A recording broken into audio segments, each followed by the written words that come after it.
With skin furrowed and worn, these walls are a testament of old age. Each scar is a story, each fold a reminder of years gone by.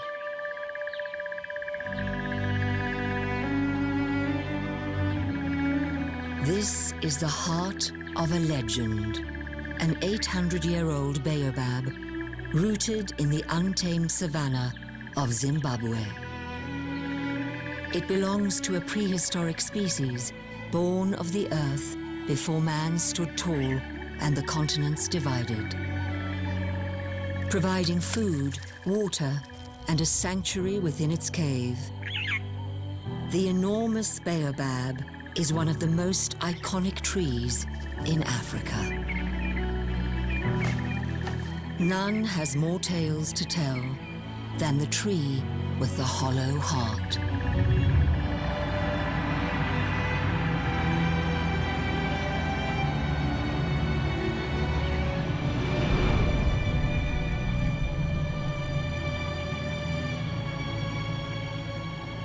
Standing an imposing 82 feet tall, with an equally impressive girth spanning 20 feet, the mighty baobab towers above the surrounding acacia and mapani woodland.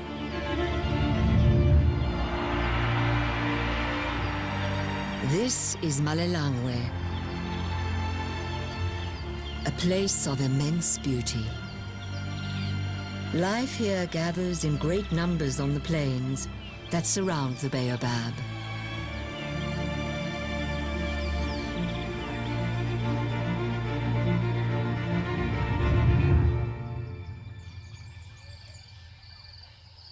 It's June, the beginning of winter, the dry season in southern Zimbabwe. With little rain to sustain large trees, grasslands dominate the area. These savannas provide ample forage for large herbivores, some of the most nutritious grazing in Africa.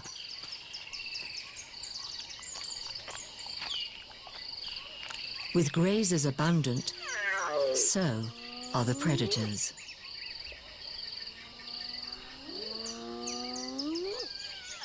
In winter, the great tree sheds its leaves from its limbs.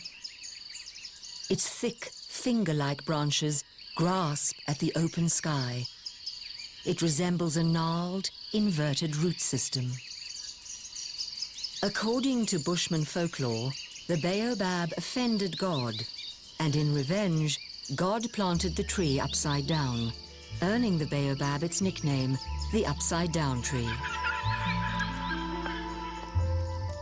Gleaning tiny insects from its bark, a variety of colorful birds flocks to the colossal tree.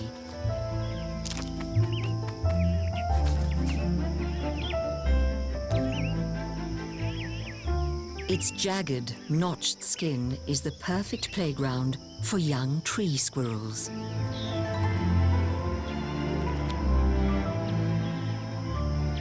They nest in an old, dead tree next to the baobab, but return each day to forage within its treasure-laden folds.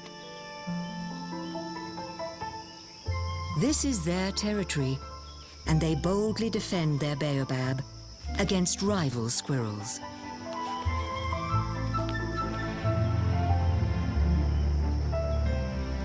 Although winter mornings can be cold, today the temperature soars to 77 degrees Fahrenheit. The heat sucks the moisture from the earth, creating a sweltering shimmer.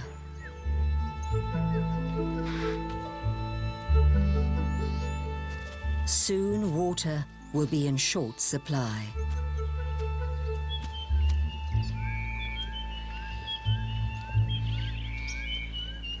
The baobab adapts to the winter drought by contracting its trunk when it's dry.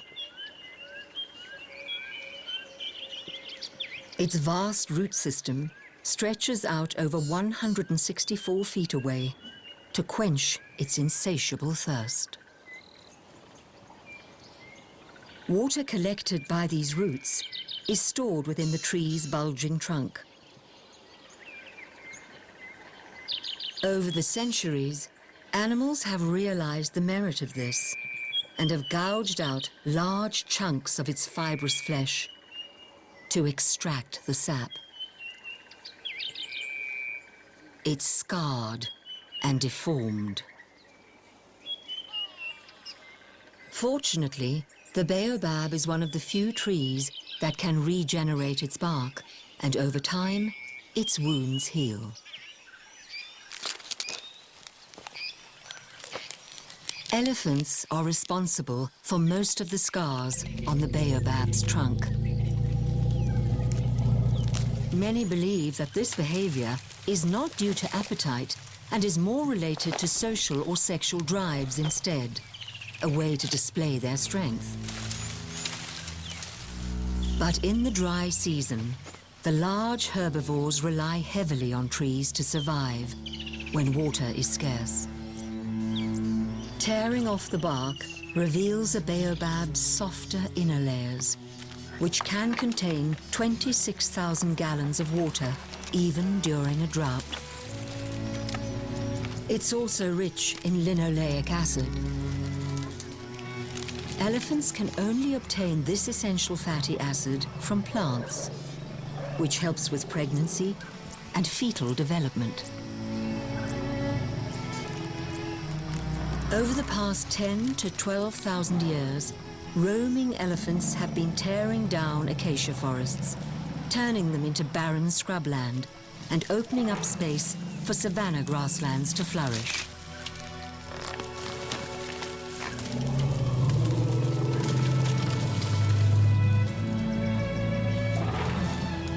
It's a natural process for these giant architects to alter the woodland and change the face of Africa.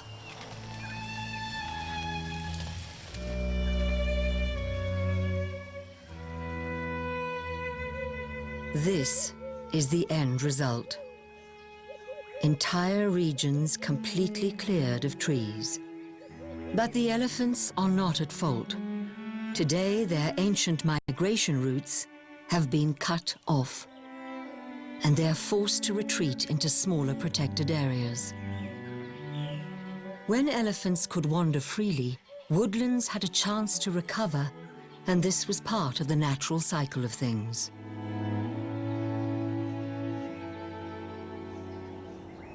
What once was acacia woodland will now become a flourishing grassland.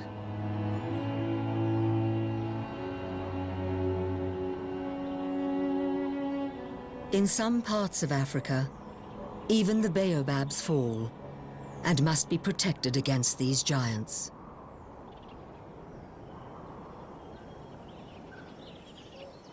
This is probably how the great tree's hollow heart became exposed. It was always there, just hidden from view. Older baobabs are all hollow on the inside. A baobab's trunk is actually a collection of stems that grow in a circle and fuse together over hundreds of years, creating a natural cavity. This cave runs an impressive 10 feet across and 36 feet high. 3 breeding pairs of white-backed vultures have chosen to make the baobab their home.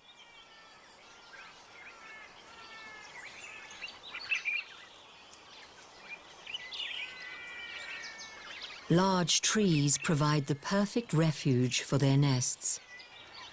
But with the trees threatened, so is their habitat.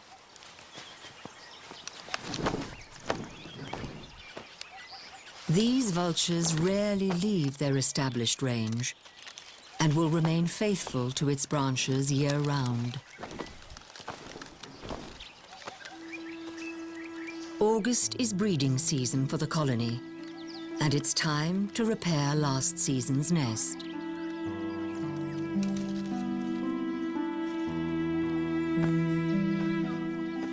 an adult wingspan of more than 7 feet, the nests are substantial.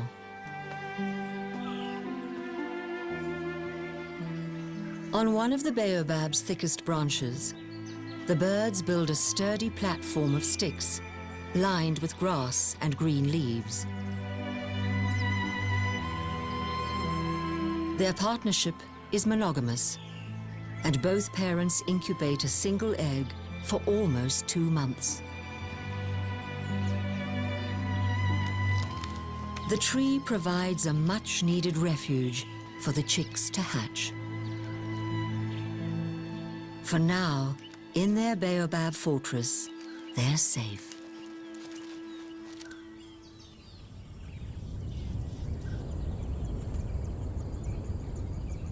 By midday, the sun's rays penetrate the baobab's cave.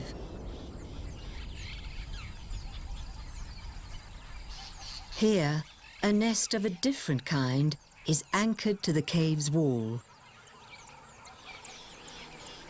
Rhopalidia wasps. Their comb-like dwelling is exposed to direct sunlight, making its larval residence hot. The adults beat their wings to fan the brood. With spring around the corner, today it's a sweltering 90 degrees Fahrenheit. A Rhopalidia wasp is tiny, less than ½ an inch long. It can be distinguished from other wasps by its swollen abdomen, into which the remaining segments are telescoped. The wasps use their venom as an alarm pheromone.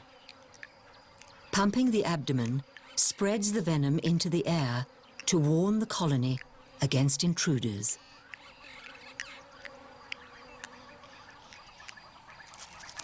When living in a colony, there's always the danger of diseases spreading amongst the horde. So the wasps groom to remove debris and parasites.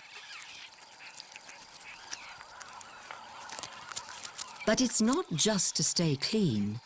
Grooming spreads chemical cues over the body.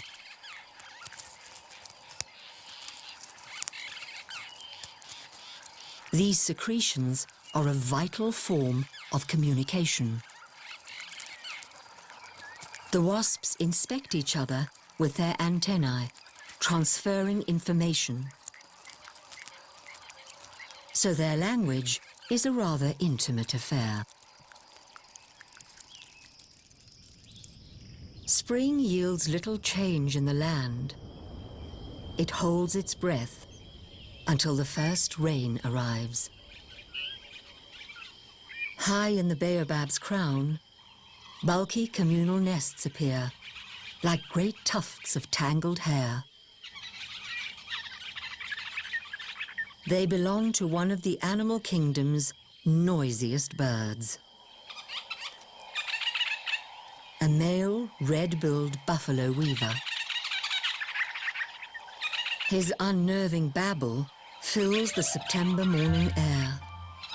It's to defend his quarters. And he has a lot to defend. Male buffalo weavers are polygamous, each in charge of up to 3 females and 8 nesting chambers. And it's his job to build the nest. He clumsily bounces around the untidy structure to pluck and shove thorny twigs into his lair. The sharper the thorns, the more protected the nest is against predators like snakes. The nests are invariably infested with fleas and mites, and the weavers must groom regularly to get rid of these pests.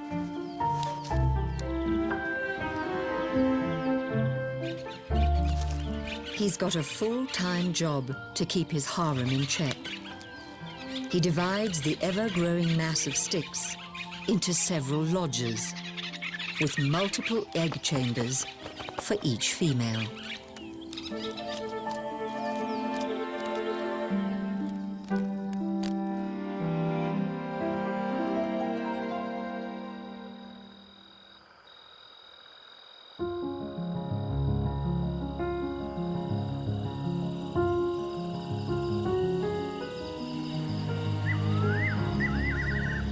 On a clear night in the savannah, a nightjar sings to the immeasurable vastness of the universe.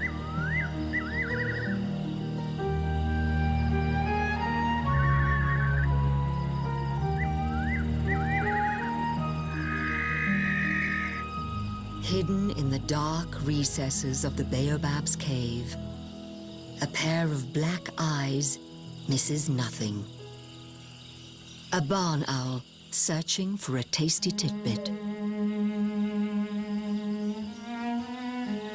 Below, the grisly remains of its nightly exploits. Bones of rodents, hares, and beetles litter the cave's floor.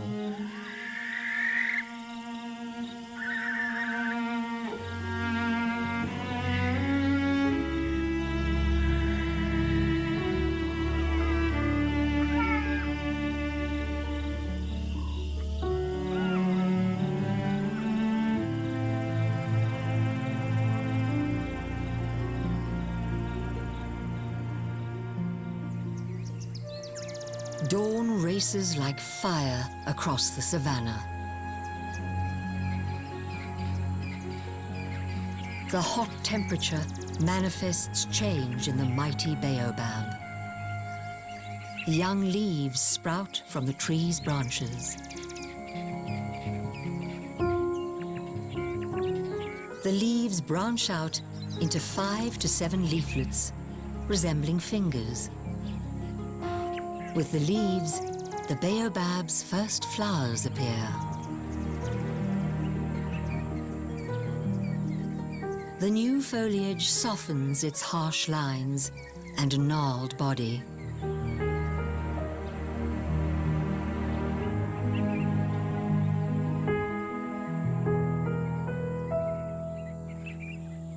Spring is the driest time of the year. The land is completely devoid of water.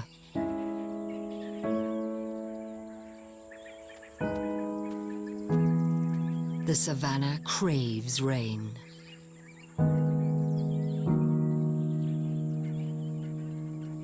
Making the best of the heat, an African striped skink warms up in a crack on the baobab's trunk. The tree is the perfect hunting ground for the lizard. The elephant damage on the baobab provides plenty of nooks and crannies in which to hide and hunt.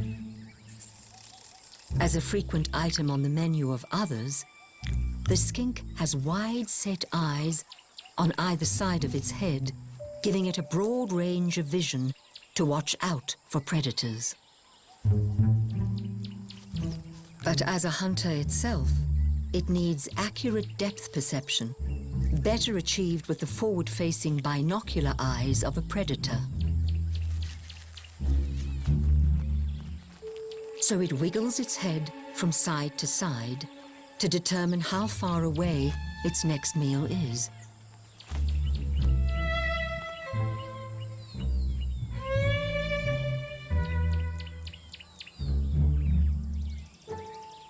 It has a transparent window in its lower eyelid, called a reptilian spectacle.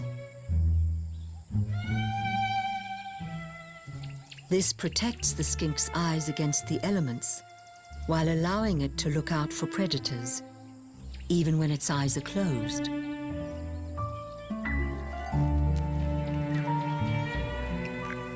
A snake-eyed skink also resides in the baobab's crevices. A mere 2.5 inches long, it's 3 times smaller than its striped cousin.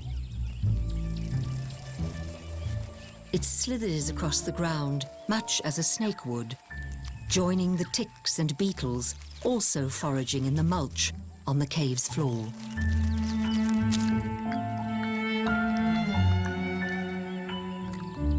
The striped skink watches hungrily as its snake-eyed cousin gulps up termites from amongst the leaf litter. It's too easy a target to ignore.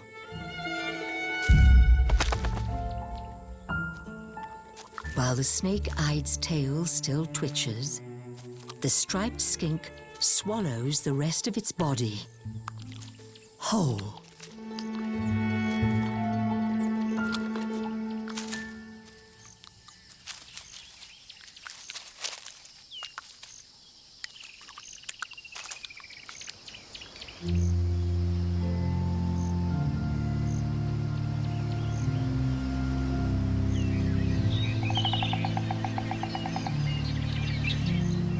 As spring draws to a close, clouds gather in the heavens around the tree with the hollow heart.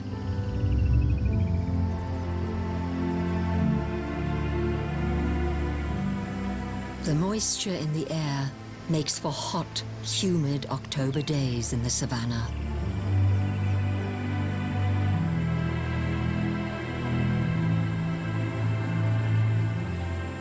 The billows bring with them summer's first rain.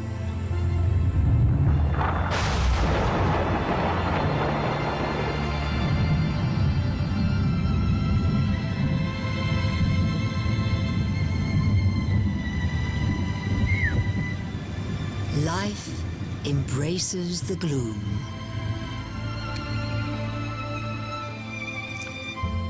A jumping spider drinks water droplets that have accumulated on its back during the rain.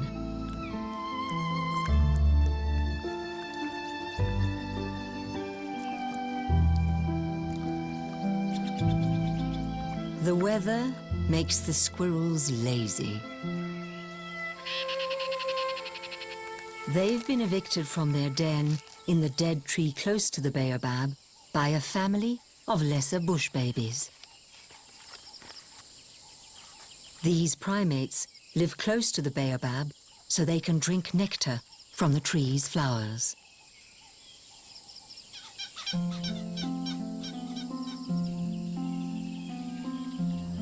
The rain provokes a fresh flourish of leaves and flowers that hang from the upside-down tree's branches.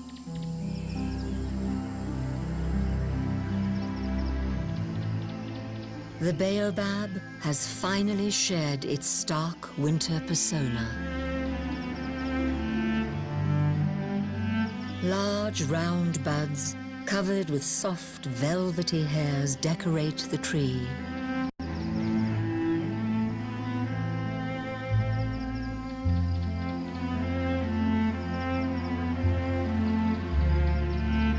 As the sun sets, the buds begin to open.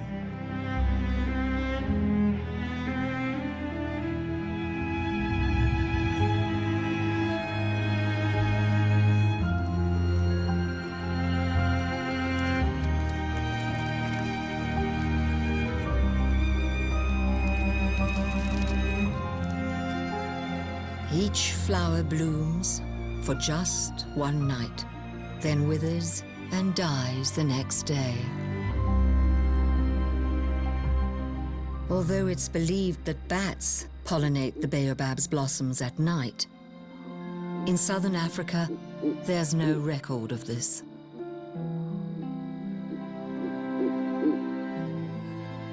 It's still unclear what the tree's primary pollinators are in Zimbabwe.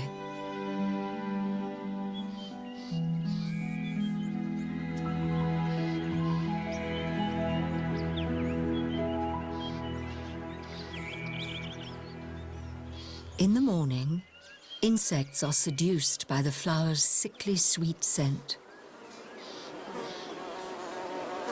The ball of stamen at the center of the bloom is the male part of the plant. The white tuft protruding from these bristles is the female stigma. Mapani and African honeybees frantically search for nectar amongst the bristles, all the while collecting pollen, the male gamete. They fly to another flower's female stigma, and with their precious cargo still on board, they pollinate it. But while the honeybees serve the baobab, the tree also serves them with more than just nectar. One of the baobab's hollow limbs makes the perfect home for their hive.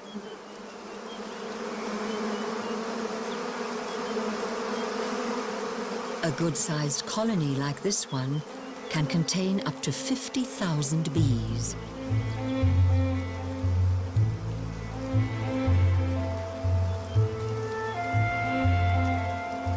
These are all worker bees, sterile females that maintain the hive, gather pollen, and feed their queen.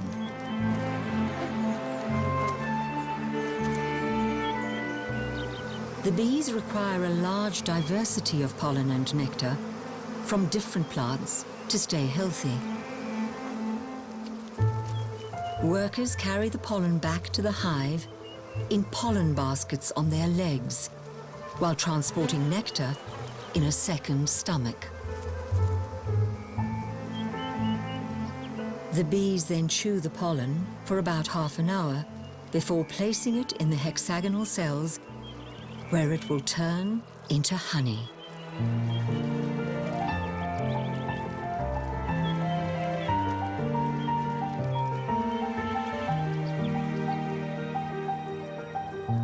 For years, this hive has had a symbiotic alliance with the baobab. One depends on the other. The burst of new foliage on the baobab's branches causes an invasion of another kind. Moths and butterflies often lay their eggs in baobab trees. When the eggs hatch in summer, their caterpillars feast on the tree's tender leaves.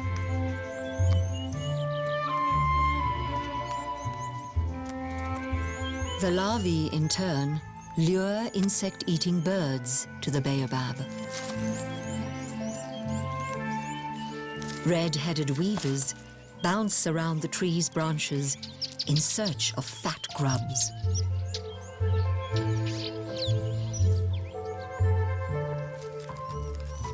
The weavers are so enamored with the tree that they build their nests in its branches. A fork-tailed drongo and its mate also breed in the tree. Their nest is made of twigs and tendrils, strongly bound together with strands of spider silk.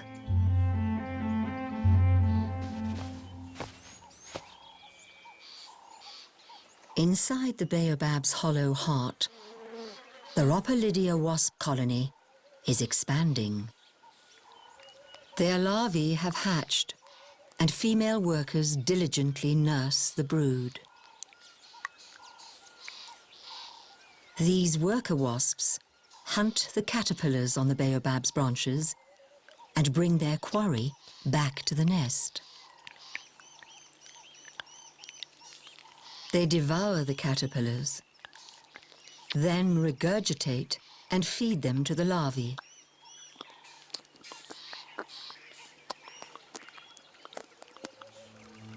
If one of their youngsters dies, the wasps make a meal of it.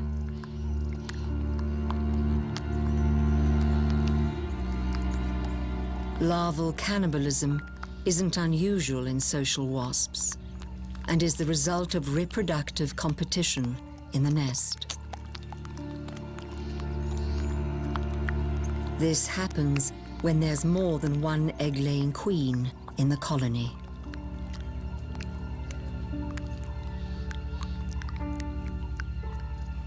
Larvae that survive eventually seal themselves in their cells with caps of silk, before metamorphosing into adult wasps.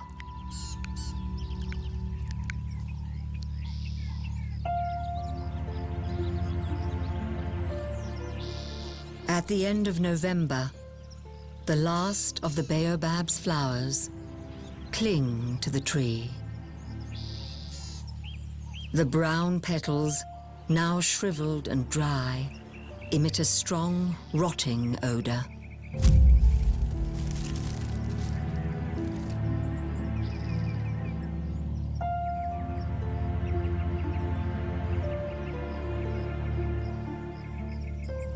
Summer's early bounty lies scattered in the dirt.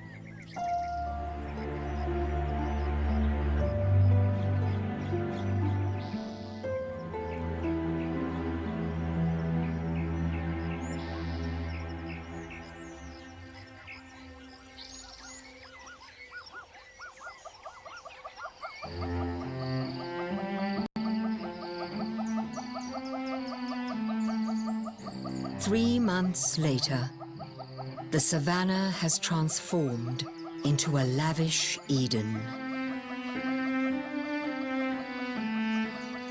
It's February, the apex of a humid, wet summer in Malelangwe, and the morning quickly heats up. An ocean of greenery surrounds the baobab, and the great tree's limbs are covered in a shroud of leaves. The buffalo weavers are still trying to perfect their ever-evolving nests. But now they have a team of young helpers, this year's brood. These fledglings have brown plumage. They assist their mothers by adding softer materials like grass and leaves to the nesting chambers. But the immature birds often get confused which nest is theirs. And resident males chase them off when they knock on the wrong door. Buffalo weavers are the only birds that have a penis-like organ. Both male and female weavers have this appendage, but only the male can reach orgasm, another unique feature amongst birds. And in this case, size does matter, because females prefer the male with the biggest tool.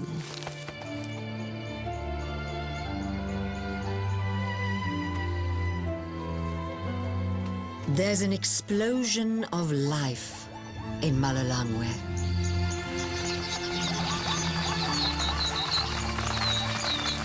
In these summer months, there's no shortage of water. Spoonbills and plovers seize the moment and sift through the muck for a frog or a worm. And seasonal wetlands adorn the savannah. It's where giants roam. Elephants gather at waterholes to enjoy the bounty of the wet season. There's so much water on the grass plains of the savannah now that these thirsty travelers leave the baobab alone. In this time of plenty, the baobab drinks its fill from the earth, swelling its pot-bellied mass in preparation for leaner seasons. By March, young fruits replace the baobab's flowers to dangle from its limbs. These lime green capsules look like giant velvety eggs and have a hard shell that's difficult to crack. The fuzzy fruit will take 3 months to mature.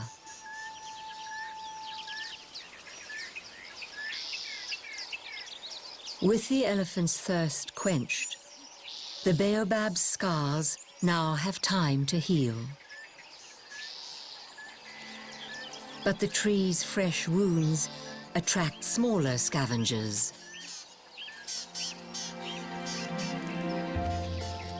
Cotton stainer bugs gather in these damaged recesses, using sucking mouthparts to pierce the baobab's fibrous wood. They drink the tree's sap. Young stainer nymphs are bright red, and they're found all over the tree at different stages of development. As they grow, the nymphs go through 5 transformations and begin to develop wings.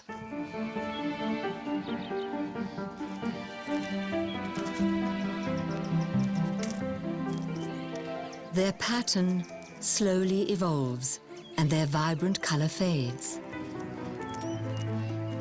The final metamorphosis brings with it subdued tones of brown crossed with pale yellow lines.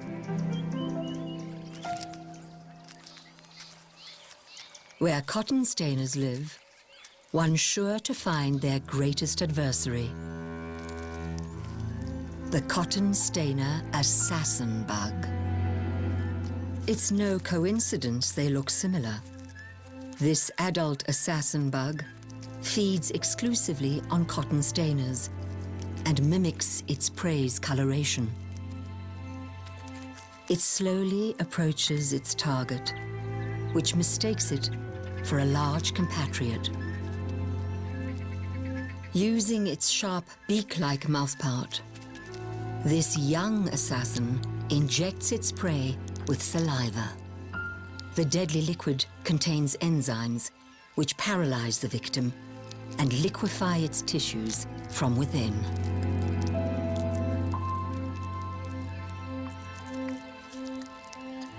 It sucks out the digested fluids, completely draining its quarry.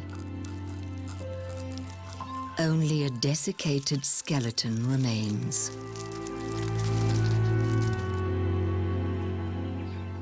Another opportunistic predator waits at the bottom of the baobab.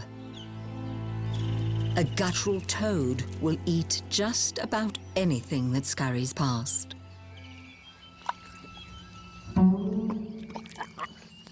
Regrettably, cotton stainers taste dreadful.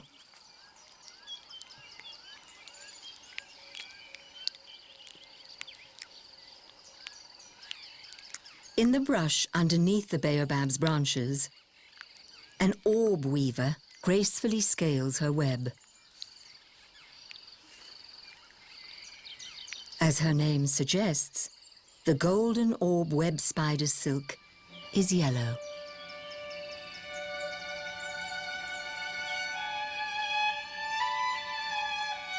With a body more than an inch long and a leg span of 5 inches, the banded-legged golden orb web spider is a formidable huntress.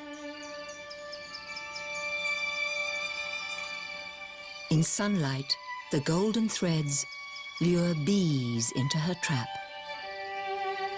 In shadow, they become camouflaged amongst the green foliage, and the web ensnares other unsuspecting insects.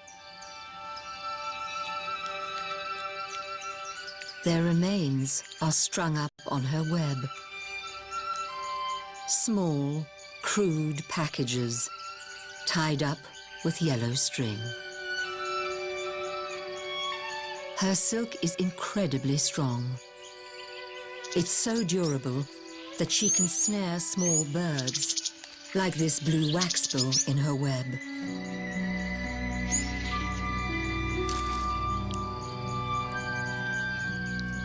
Her dragline strand is several times stronger than steel on a weight-to-weight basis. But she's not the only spider beneath the great tree. A black-legged golden orb web spider, identifiable by the windows on her abdomen resembling a skull, has also made her home in the shade of the baobab. She clings to her web with tiny claws at the end of her legs.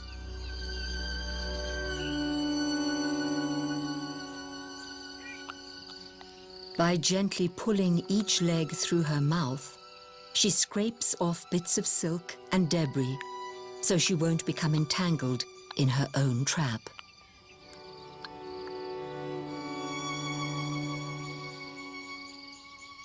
Close by, a male orb web spider looks on patiently. He is 1/1000th of her weight. Every day he consumes his web and recycles the protein into the next day's creation. The male seeks to mate with this colossal temptress. But females often eat their partners after mating, so he cautiously waits for her to be otherwise occupied. He sees the perfect opportunity.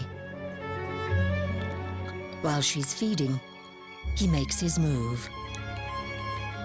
But his plan is transparent, and she's not in the mood.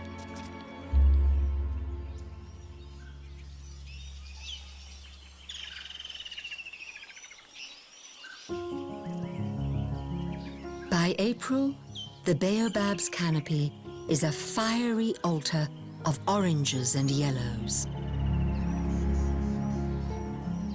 Autumn is by far the most vibrant season in Malalangwe, as trees begin to shed their leaves. The baobab's 8-inch long pods are now mature. Their brown woody shells are even harder than before.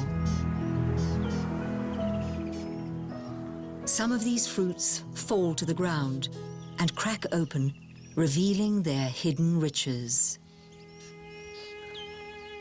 The flesh inside is a sour, chalky pulp. One of the most nutrient-dense superfruits in the world, it may well be the richest plant-based source of calcium, 3.5 times more potent than milk. It also contains twice as much magnesium than leafy vegetables, and 10 times the vitamin C of an orange. Peeking out from within this wholesome mealy pulp, the baobab seeds.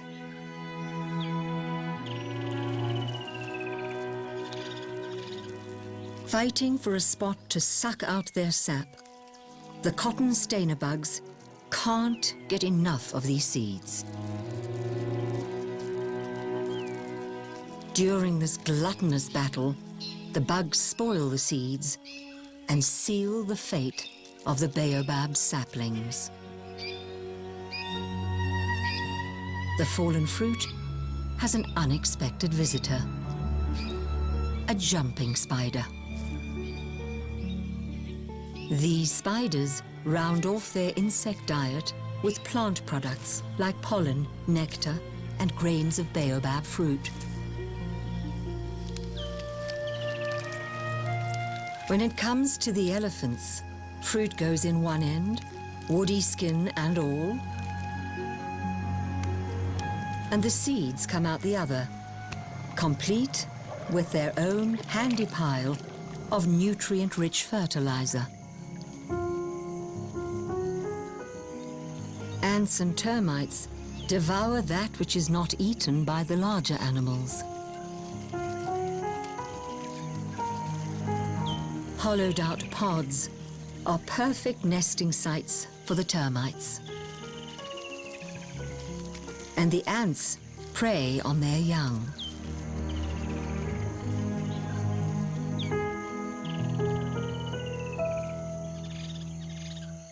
By the end of autumn, all that remains are empty shells.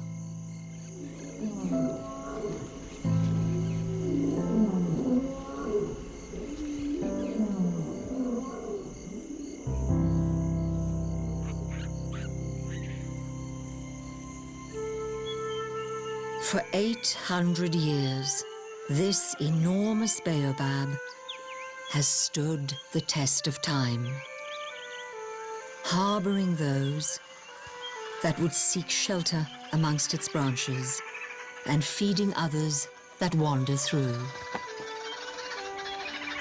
Sadly, it is part of a dying breed. Few young trees now survive to such maturity. As farmland encroaches, livestock gorge on its tender shoots. There are virtually no more young baobabs in the savanna to take the place of their elders. As these titans die out, vulture numbers also plummet. The number of white-backed vultures has decreased significantly in the last decade. In just 10 years, their conservation status has gone from least concern to critically endangered due to habitat loss. If this continues, whitebacks will be extinct in 20 years.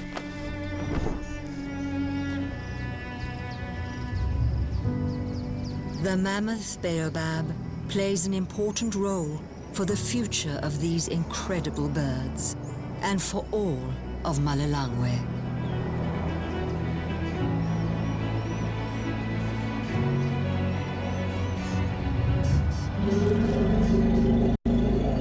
From the biggest animal to the smallest insect,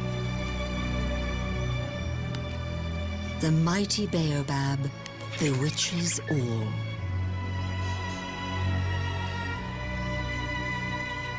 With luck, the tree with the hollow heart will be around for centuries more.